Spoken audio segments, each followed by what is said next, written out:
देखिए, आप प्लीज मेरा भरोसा रखिए, मैं आपके सारे पैसे लौटा दूंगा। जी मैं जानता हूँ मेरा बिजनेस एक पार्टनरशिप बिजनेस है, लेकिन मैंने आज तक जो कमिटमेंट की है वो पूरी की है।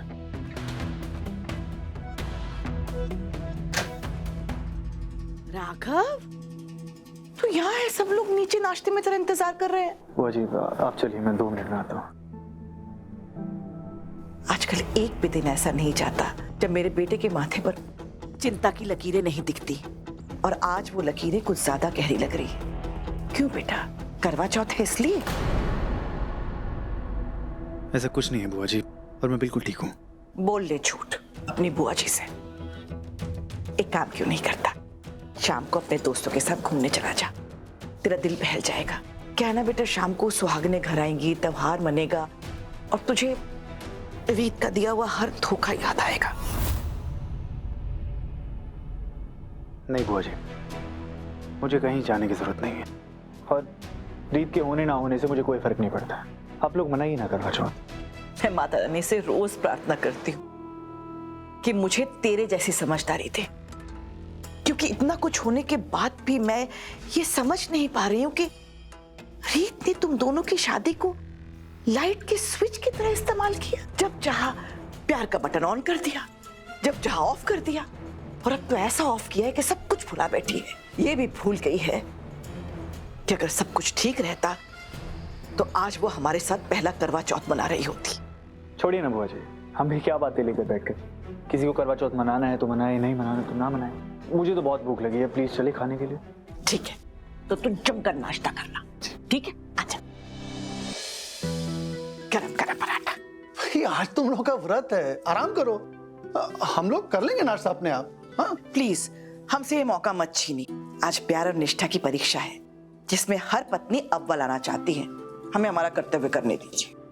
अच्छा बाबा, जो तुम्हें अच्छा लगे। नहीं, मैं ये सब नहीं खाता।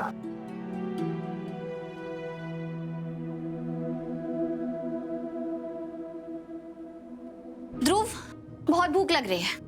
हाँ दीदू, बस 10 मिनट पराठे आ ही रहे हैं। और अगर साथ में तुलसी वाली चाय मिले तो मजा आ जाएगा ना। की और पूछ पूछ, ये रही तुलसी वाली चाय और साथ में नमकीन भी है।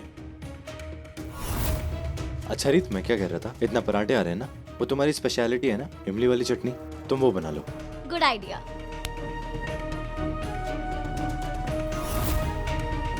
ये चांद मेरे पहले करवा चौथ का चांद, जिसे देखकर मैं अपना व्रत तोड़ूंगी। या मैं ये कहूँ कि उस दिन आप मेरे चांद होंगे, जिसकी लंबी उम्र के लिए मैं ये व्रत रखूंगी।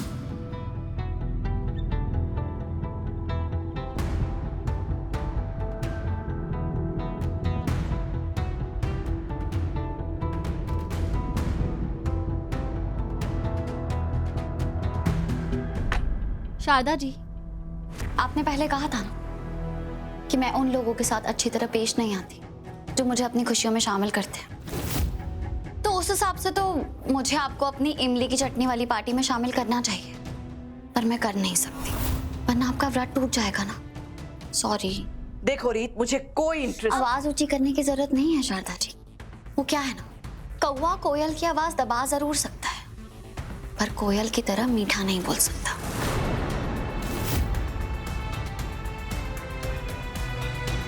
Excuse me.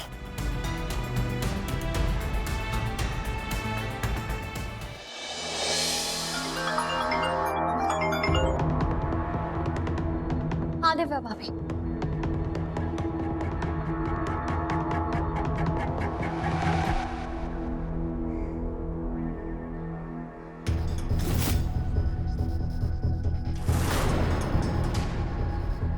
रीत, तो दिव्या को अभी फोन करेगी और उसे बोलेगी वो यहाँ नहीं आ सकती। रीत, तू मेरे साथ ये नहीं कर सकती, तू बहन है मेरी। ये बहन बहन मेरे साथ मत खेल, क्योंकि ये रिश्ता तू बहुत पहले ही तोड़ चुकी है। तू मेरे साथ ये इसलिए कर रही है ना क्योंकि मैंने कोर्ट में तेरे खिलाफ गवाही दी थी। बदला ले रही है ना मुझसे।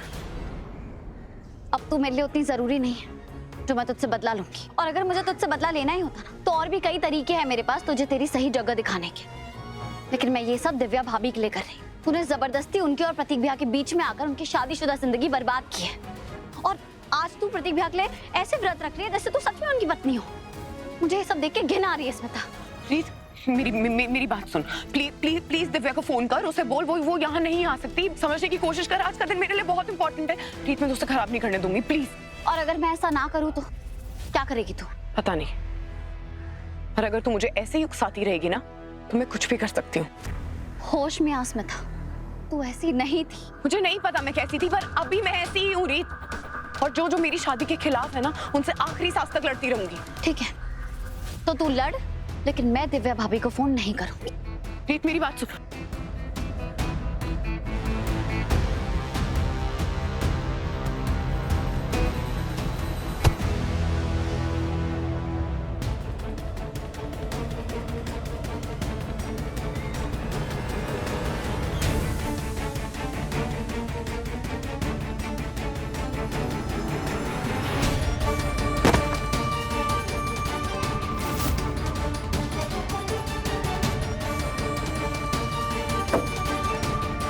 रीत, रीत उठना, रीत क्या हो गया? आंखें खोलना रीत प्लीज।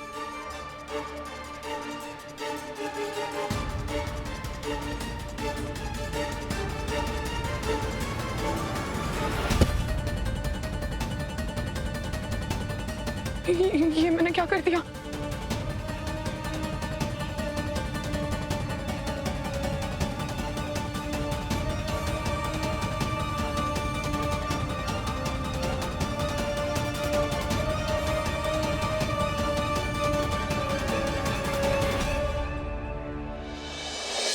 माँ, ये देखो, मैंने रीत और राघव की फोटो में इस तरह से काट छाट की है कि वो दोनों और भी ज्यादा प्यार में डूबे हुए लग रहे हैं। देखो इन, मेरी पीठ थपथपाने का मन कर रहा है ना।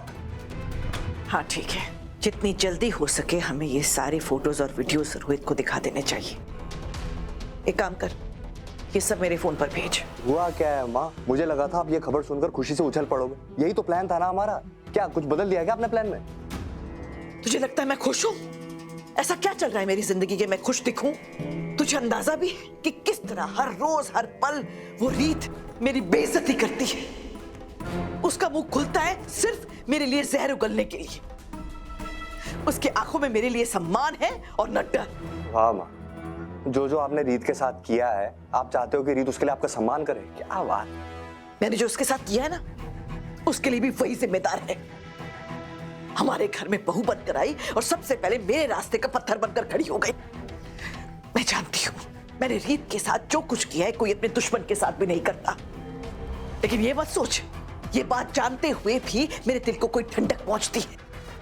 मैं तो चैन की सांस तब लूंगी जब वो रीत मेरे सामने अपना सर और अपनी आंखें झुकाएगी, तब जब वो अपनी बड़ी बड़ी डबडबाई आंखों से मेरी तरफ देखती है ना, मेरा दिल करता है मैं उसकी आंखें नोच लूं, उसका गला घोट दूं मैं।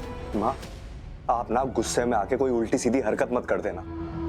यही तो प्लान माँ, जिस रास्ते पर हम चल रहे हैं ना, यही सही रास्ता है। अब आप रास्ते से ना यहाँ वहां भटक मत जाना प्लीज। चुप कर, यहाँ वहां भटक मत जाना। बड़ा आया मुझे समझाने। तू मेरा बेटा है, बेटा बनकर रहे, मेरी मां बनने की कोशिश मत कर। और तेरे मुखारबिंद से जो ये ज्ञान के पुष्प बह रहे हैं ना, ये भी मेरी ट्रेनिंग का नतीजा है, समझा? फोटोज और वीडियोस भेजे? हाँ मैं भेज रहा हूँ। अपना काम आता नहीं, मुझे समझाने चला है।